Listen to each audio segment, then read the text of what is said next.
From our 22 News Broadcast Center, this is 22 News in Focus. And now a debate for the U.S. Representative in the 2nd District. Here's Laura Hutchinson.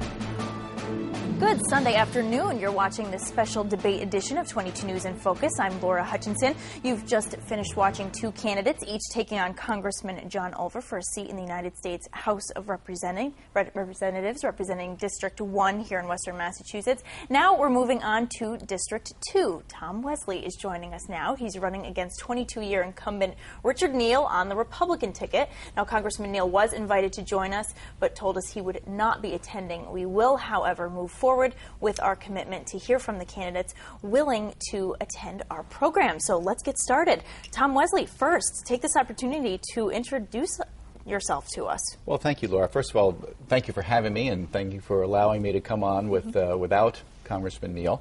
I think it's a great opportunity. Look, I'm just a career citizen, like you are. I have a vision for this country, for America in the 21st century that involves continued leadership politically, morally, economically, through the 21st century, right into the cusp of the 22nd century.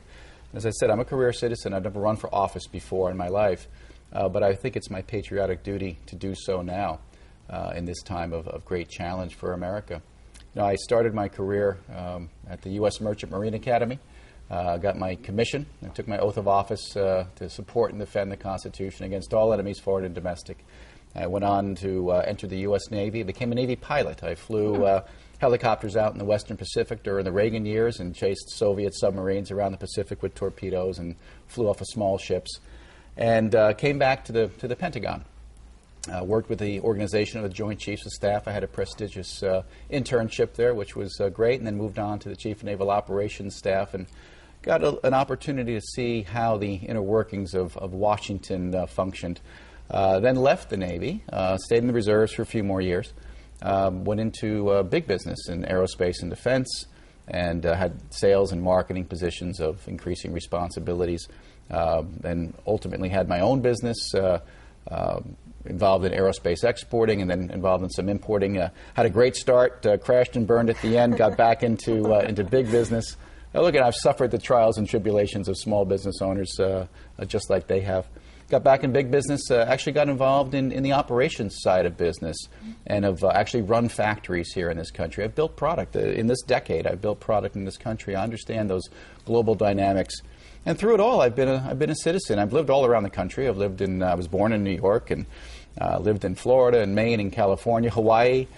Came back to the District of Columbia when I was in Washington, and my business career took me to New Hampshire and to Connecticut and finally to Massachusetts. So wherever I've lived, I've tried to participate in the community and be active, whether it be my church, teaching church school, or being a moderator of my church, heading up boards and committees.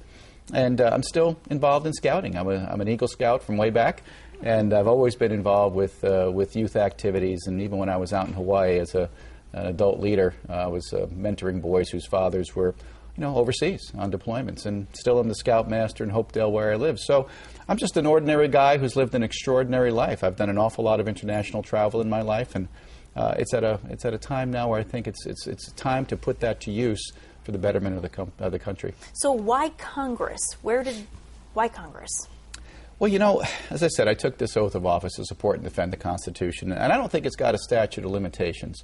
And I've been looking at the course of this direction of this country primarily since the Obama election, but even before then. In this district, the 2nd District, when I first moved to Massachusetts, I was surprised. I mean, I went to go vote and realized there was nobody running against the incumbent. And the next time I voted, it happened again. And so I did some research, and I said, my goodness, the last 6 elections, no one has run against Congressman Neal. Now, wherever I've lived, I mean, there's always been someone. I've voted in all the elections. I vote for tree warden and dog catcher if it's on there. And there's always been competition. I said, well, how can that be? And I got to understanding Massachusetts politics a little bit more. Then I saw what happened in the run-up to the 2008 presidential elections, and I realized our country was going to go in a direction that I was very uncomfortable with. I was concerned about the future of the American dream. I'm I'm a product of the American dream if there ever was one. I'm just a middle-class guy, and like I said, I've lived an extraordinary life. All I want to do is be able to ensure that and pass it along to future generations of Americans, not just my kids or their kids, but the future generations of unborn Americans yet to come. So why not Congress? Look, there's no time for me to climb a career ladder. I have international experience. I'm an international businessman. I'm an international traveler. I've been involved in numerous types of businesses, large and small. I've lived around this country.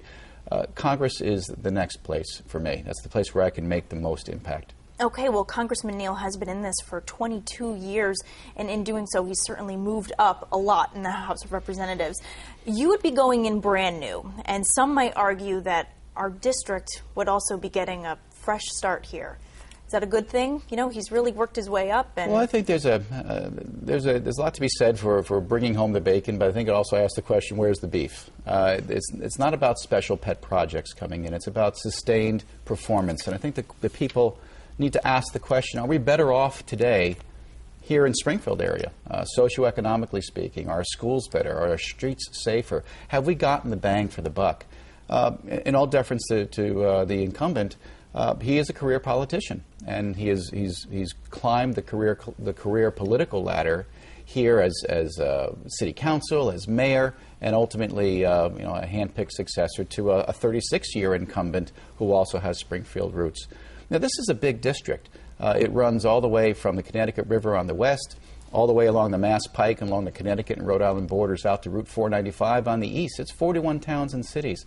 There are 630,000 people here who demand representation. It's not just about bringing home pork projects to Springfield, but it is about representing this entire district.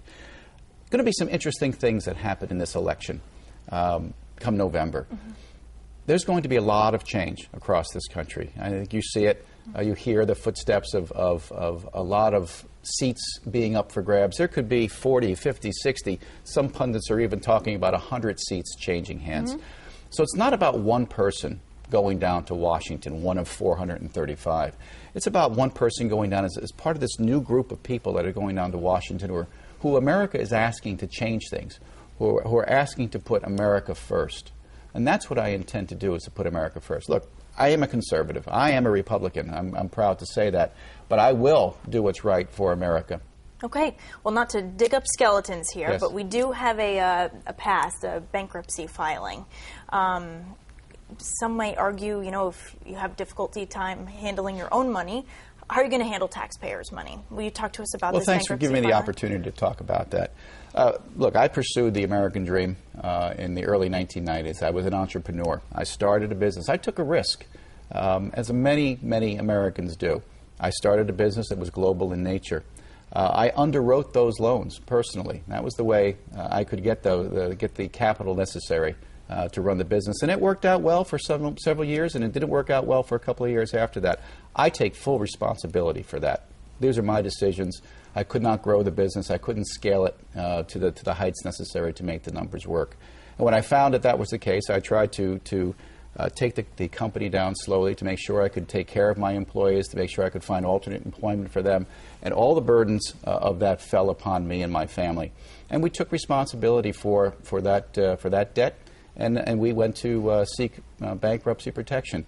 And for the millions of Americans who know what that's like, you lay your soul bare to a judge, and that judge makes the decision as to what you should or should not do, or what you can or can't pay.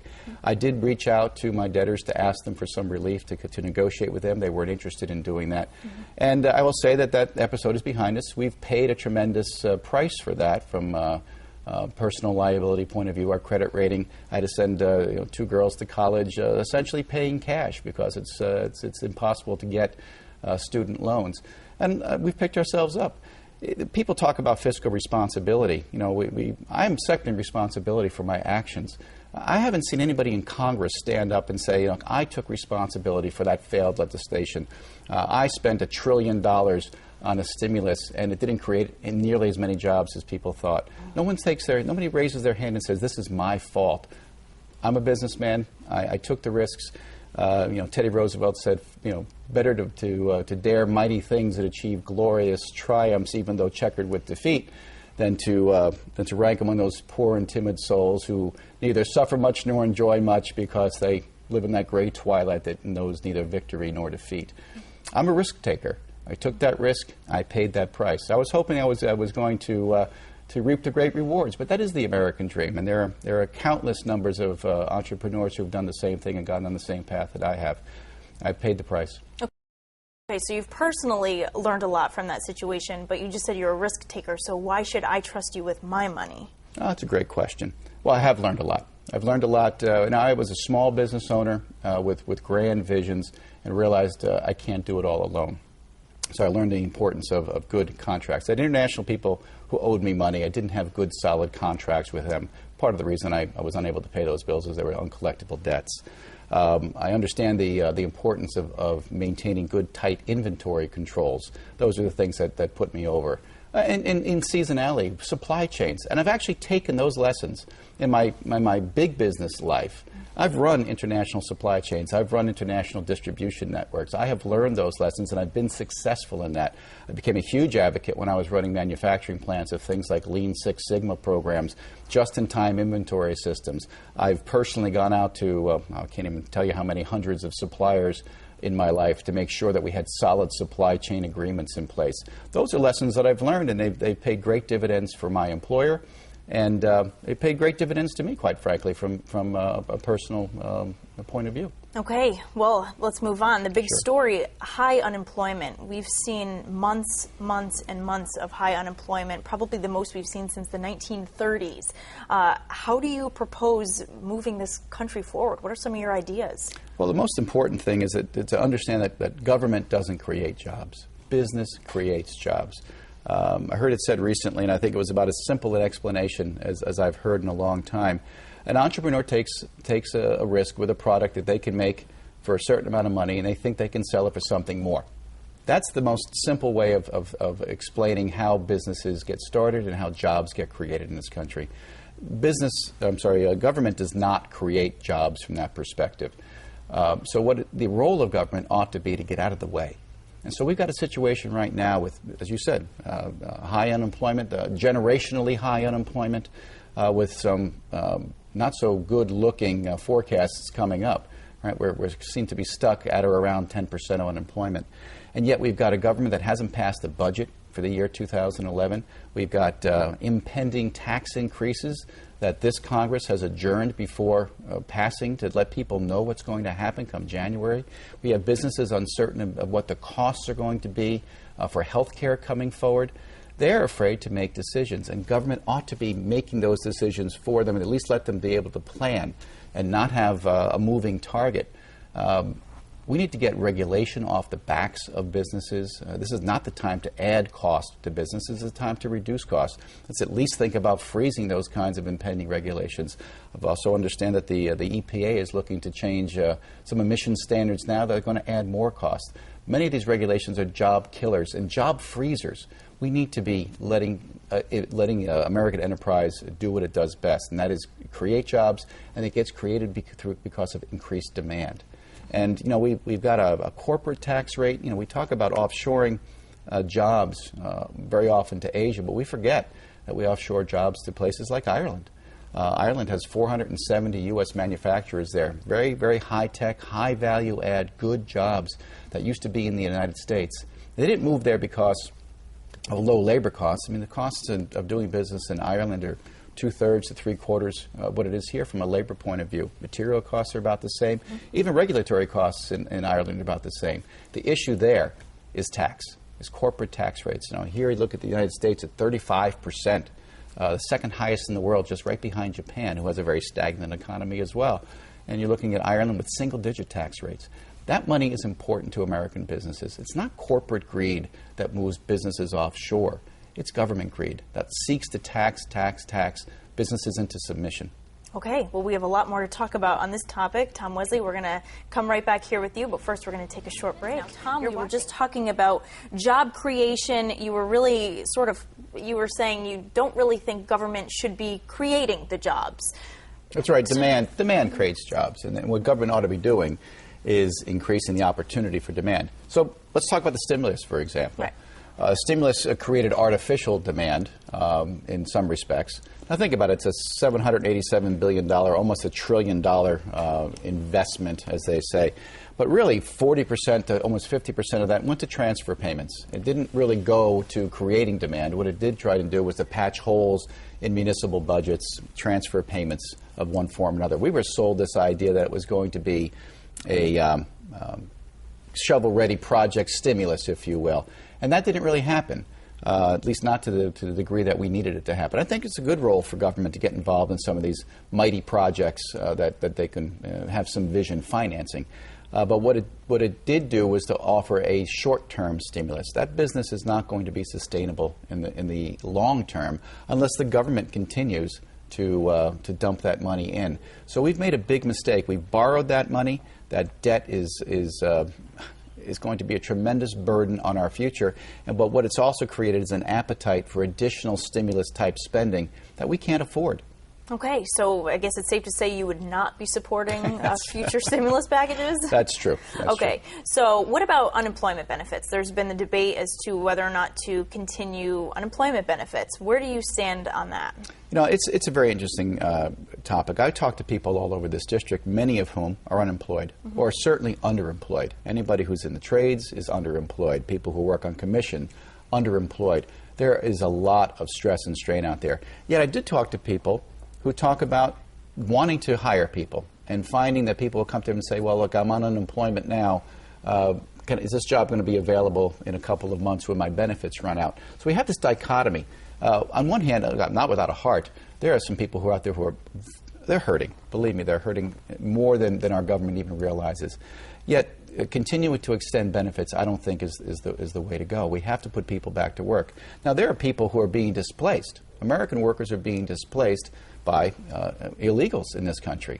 And I've talked to many small business owners, whether they be in construction or landscaping or stonemasonry, who are losing bids to people who are here without documentation, who are here illegally, who are not paying their fair share of taxes, who are displacing Americans from jobs. I mean, if we ignore the impact of illegal immigration, which is some 200,000 in Massachusetts, we are not protecting our American workers. We need to take that group of people out of the equation and let people work at jobs that are available here. It's a misnomer to think that certain jobs are only done by illegals and only done by migrant type workers. That's not true. There are 480 some job classifications, only 4 of which are mostly agricultural, are reserved for immigrants for the most part.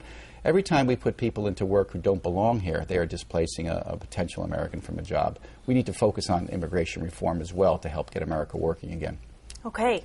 How about the deficit? We're up over $1 trillion. This is something that's very important to people as our generations to come are going to be paying for this. Is it possible to possibly reduce that deficit without raising taxes? I think it is. I personally believe that there's no shortage of money in Washington. What there is a shortage of willpower and prioritization.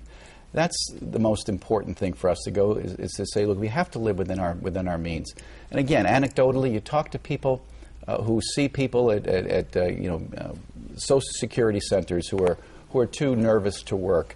We see this recent scandal about EBT transfers here in the Commonwealth, where people who are receiving assistance are buying beer and wine and cigarettes and lottery tickets and going gambling. Americans look at this and they are outraged. Look, we have a heart, but we also have a brain. And that brain tells us we've got to fix the problems that we've got here about the distribution and the oversight of these types of programs. It's just an ultimate frustration for people to look at how their money is being spent. Okay, I have to switch gears here. Okay. Now, you are running on the Republican ticket. Yes. What do you think about this incredible Tea Party movement that we've seen this year? And are you a part of that? Look, I proudly say that I go to Tea Parties, and I would proudly say I'm a Tea Party candidate, but let me explain what that means. Okay. What that means is I'm a person who likes to be communicated with. I'm a person who likes to attend candidate forums. I'll tell you, my 82-year-old mother-in-law was visiting us. She's a left-leaning lady from the left state of Maine. And she was down earlier this year, and I asked her, I said, Jackie, what do you think about the Tea Party? And she went off on a rant. It was amazing. I was laughing so hard. It took 5 minutes for her to come down. And then my wife, Rebecca, said, gee, Mom, what would you think if we told you that Tom and I would go to tea parties to speak? She said, well, really? And I said, would you like to come to one? And she did. This was held out in Webster. And I think no fewer than 15 political candidates there, only one incumbent, by the way, came, including Charlie Baker and Paul Lacosco and Tim Cahill, the congressional candidates. It was pre-primary. At the end of that night, I said, well, what do you think? She said, you know, in my 82 years, I've never had a more informative political night. She says, this was fantastic. And so for me, the Tea Party doesn't represent a political point of view. It represents people who are saying, will somebody in government pay attention to me? I'm angry at not being communicated with. This whole talk about racist behavior is just hogwash. It's not true. The people I see there, and I've been to many of them because I'm a candidate, I do talk to people at these Tea Party events, and I see Republicans and Democrats, and I see unenrolled people. And when you talk to the core of people and say, what's bothering you about government? They're saying, we're out of control. They're saying, we're spending too much money. They're saying, I think government is too invasive. They're saying, just as I was saying, that we're giving benefits to people who don't deserve them. This seems to be out of whack. And when you ask them what their party affiliation is, you'd be surprised. They're from all walks of life. I encourage people to go to a Tea Party event and listen to candidates speak. You won't find many incumbents there. They're kind of afraid of it. But in the Commonwealth here, I can tell you, don't be afraid. Just listen. So if they're out of control and spending too much money, where do you propose cuts coming from? Well, we're going to have to look at the big hitters, right? There's Medicare, Medicaid, Social Security, and defense. Those all are ripe for investigation. There are a lot of programs that are out there right now. People put together some very strong sort of straw man proposals, whether it be Representative Ryan from Wisconsin, even the Pledge with America. Look, for those who are receiving Social Security, we've made a contract with you. We're not going to change that, although, in fact, the government is changing it and snipping away at it all the time. Medicare Advantage being cut is another example of that. Taxation of benefits is an example of that. But for those who are now putting into the system, who are young, we're probably going to have to look at changing some of the rules, changing retirement ages to reflect the fact that we're living longer. We're living longer, healthier lives. Those are things that we'll have to take a look at. The widespread application of Social Security benefits to people who come here as part of chain migration is something we need to look at. And quite frankly, and as a person with a military background, I think, quite honestly, we need to look at the way we spend our military dollars. Long-term overseas deployments with combat troops. We're now in our 10th year in Afghanistan with no end in sight. Drain us emotionally, they drain us physically, and drain us financially. And that's not a sustainable level of investment that we can make. We also need to look at our force structure from a defense point of view. A $650 billion budget for defense is a really, really large amount of money. And, you know, Congress is its worst culprit there because of the desire to protect jobs in all of their districts. I understand that. That will be a tough one, tough nut to crack. But we have to crack it. Okay. Look, you know, baby born today in 2010, little baby girl born here in Mercy Hospital, has a life expectancy that takes her to the year 2090. That's the cusp of the 22nd century. We have to make decisions in the year 2010 and 2011 that affect that child's life and her child's life, and again, the unborn generations of Americans yet to come. Right, and that child is certainly going to need to go to school. Many GOP candidates have been proposing cuts to education, 20%. That would leave millions without college education because they rely on these loans. Where are you stand as far as education cuts are concerned? Look, education is vital. When I think of the things that are important to this country, when I'm on the stump, I talk about creation of jobs. I talk about national security, both from a immigration control point of view as well as a terrorism point of view, and I talk about education. Education is vital to us. It's no secret that America is losing ground from a standardized test point of view to many countries around the world now in math and science. We need strong math and science in this country. We need to create more engineers. We need to create those types of people who are going to create the next level of products in this country. Furthermore, we need to make sure that the students that come here at a post-secondary level from other countries, come to the finest universities and colleges in the world, Many of them are right here in the Commonwealth. We send them home when they're done instead of asking them to stay here and work for these American companies and be innovative. So education is very important. And then the secondary level, we need to make sure that people can leave secondary education and enter the workforce without remediation. That's the question I ask here in Springfield. With a dropout rate of 40% or higher, we're not serving our children. We're creating children who are going to become adults, who are going to continue to be dependent upon the state. So it's important not to cut education, but it's also more important to put the investment in education where it makes the most sense. I'm a big fan of some of the Bill and Melinda Gates Foundation research in this area. And I've sat with the Center for Education, Leadership, and Technology about some of the investments that America ought to be making. Sure. Race to the top is a little misguided right now. It's actually putting we're spending race to the top money in Boston right now to buy surveillance cameras. That's not going to do a thing to improve education. Okay, I want to get a quick answer from you about Wall Street reform. We're talking 10-second answer here. Wall Street reform, what do you think about it? Did they do enough? I think we're trying to solve the problems of fighting the last war, so to speak. I'm not so certain that they've actually addressed those issues. And I think a lot of the problems on Wall Street are generated by U.S. government as well. You think that they need to look at that again? I would certainly support that. Tom Wesley, thank you so much for joining us. Unfortunately, we've run out of time for today. You've been watching a special debate edition of 22 News in Focus. As always, we want to thank all of our candidates for joining us this afternoon. Thank you at home for watching 22 News in Focus. We hope you enjoyed the program. If you missed any of it, you can watch it in full on our website at wwlp.com. From all of us here at 22 News, we wish you a wonderful Sunday.